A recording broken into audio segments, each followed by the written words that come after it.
sa pagtuong makakuha og mga notebook alang sa tanang anak niini nga Dili nag-eskwela. man daw, duhara man daw mahatag. Hirap talaga yung mga tao dito dahil walang kalsada. Noon, sobrang hirap po talaga. High school, pasalamat niya pang gasto kami. Hindi ko na kaya. Nainggit ako sa ibang mga bata dahil sila walang trabaho. Ako mayroon trabaho sila. Are you experiencing the lack of educational materials? Yes. Of course, to Diretso Noy, we really do. What are the learning materials that your school lacks? Our school lacks facilities, especially computers, books, what else? All school facilities. Kulang talaga ang school namin. As a teacher, it is already part of our job to create learning materials for the students. I think what is lacking really are the supplies needed to create the learning materials. For example, printers, it is part of the learning material so that we can produce worksheets or activities for the students, activity sheets for the students. But I think, to answer your question, in this time of pandemic, the lacking talaga is yung kakulangan na module na ginagamit ng mga bata because sometimes maraming module na kulang but not totally lacking. Pagdating ko noon dito, that was 2007, walang classroom, walang mga upuan. May mga upuan kami na ginamit noon, pero gawa ng mga magulang. Teachers in Mindanao, particularly in rural areas, go above and beyond to provide for their students. Some teachers even pay for their learner stuff out of their own pockets when the government should be the one paying for it. Teachers who took out loans to purchase lacking school materials and devices and acquire a reliable internet connection, both essential for distance learning and particularly in remote areas, are a classic illustration of this. Dako din siya apekto guys sa mga labi na sa mga teachers kay especially in school where I am assigned. We have poor internet connection, and then the lesson must ganing dapat updated yun siyang lesson. Although updated man ang lesson kaya naman may guide nga ginasunod, but then in teaching dapat daghan ka na ihatag ang mga samples labi na sa kanang mga elementary. Dapat daghan updated ka na dahil ihatag ang mga examples para pud makabalo sila nga ay dahil ang atong technology karon atong society. As a student, how did it affect your learning experience? Of course, with the lacking of these learning materials and sometimes kailangan pa jud namo mag-share, lisod jud mag-learn og something. Syempre wala kay basihan. How big is the government's role in this situation? Our government has a big role and responsibility in our agency, especially the Department of Education. The government plays the biggest role in this situation because the government itself gives the budget. Sila yung nagbibigay ng budget para sa mga paaralan.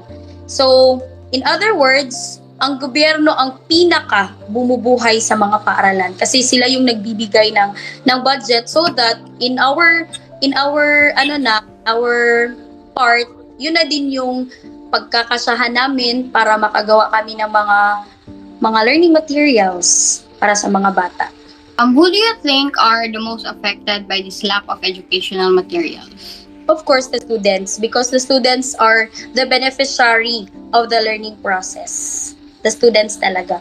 At some point, sa teachers din. As the head of the school, what are your actions made to cope with this problem? As a school head, I am making some effort, no? Ma-address ang kakulangan sa schools, no?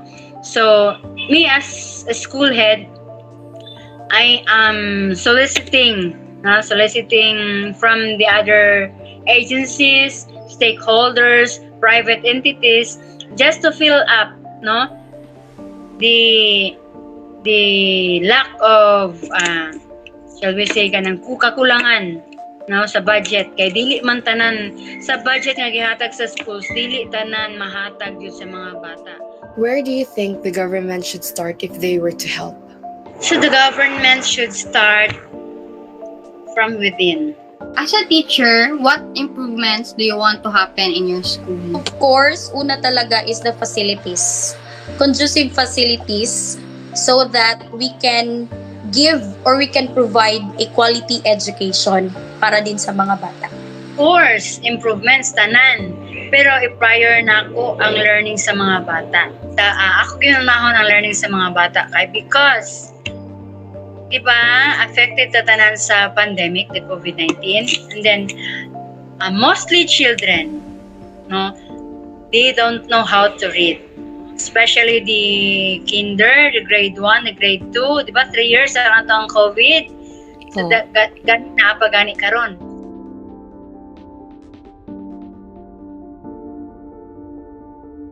As a teacher, job to create learning What did you do to materials, cope with and this problem of sometimes we lacking don't of have learning enough materials? supplies to create it kasi nga hindi sapat. It is already part of our na pondo sa amin, but what we always do is to be resourceful and innovative, and sometimes we use our own money to provide the needed materials.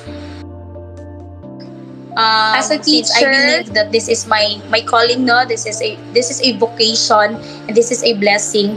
As a teacher, we always want to give the best that we can to the learners. Kasi if the learners will not learn, syempre yung impact sa amin din. So lacking of learning materials will sometimes pull you of doing or giving the best kasi nga kulang siya, and yung pagtuturo din minsan nagiging kulang. What difficulties do you face as a student due to the lack of educational materials?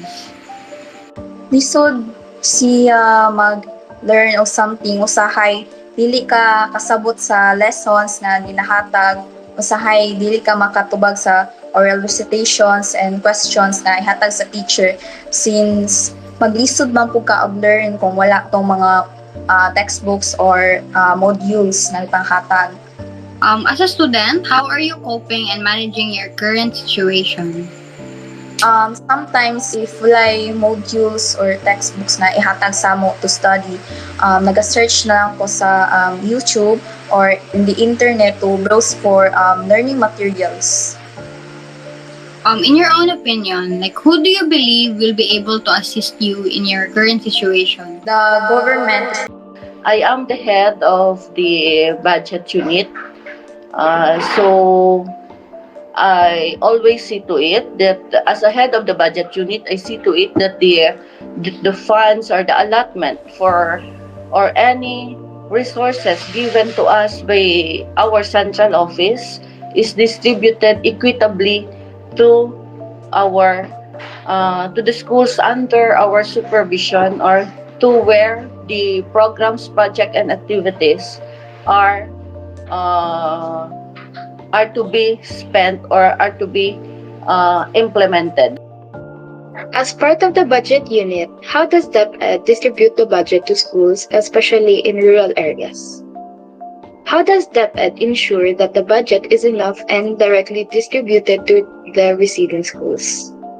If the allotment or the funds that we receive is for a certain project or for a certain school, I always see to it that it is given to that certain school, and it must be spent to what purpose it is. If you are asking me if it is enough, as I see it, it is not really enough. What were the past actions by DepEd to address the issue of the lack of educational materials? How did it ease the issue? What are the current actions or responses of DepEd towards this issue? The Department of Education, through the central office, is doing well. We see to it that the allotment or the budget given to the school will really be spent.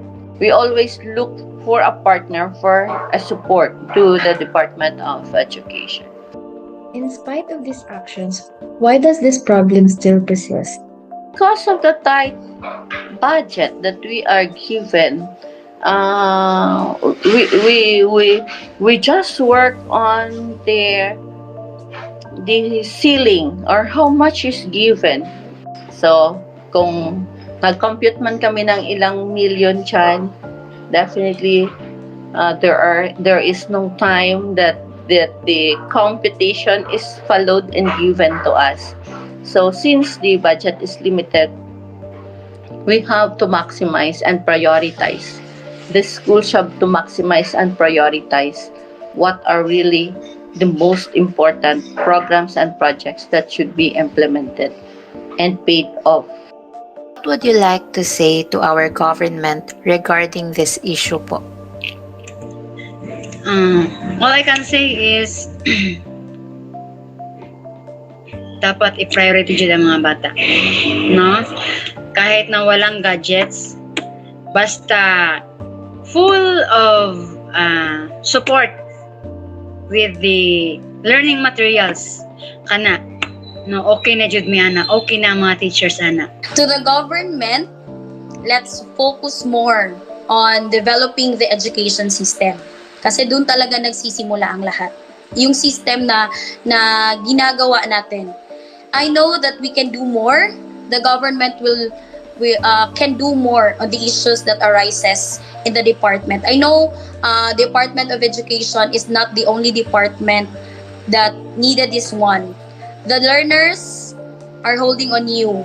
May you always give hope to the hopeless. Quality education is a basic right. Then why should we allow others to have a hard time reaching that goal? To the government and to the people, we shouldn't let our children's future go to waste. Lack of educational materials is another barrier we need to cross to reach quality education. Who knows when we will reach it? Maybe Puhon.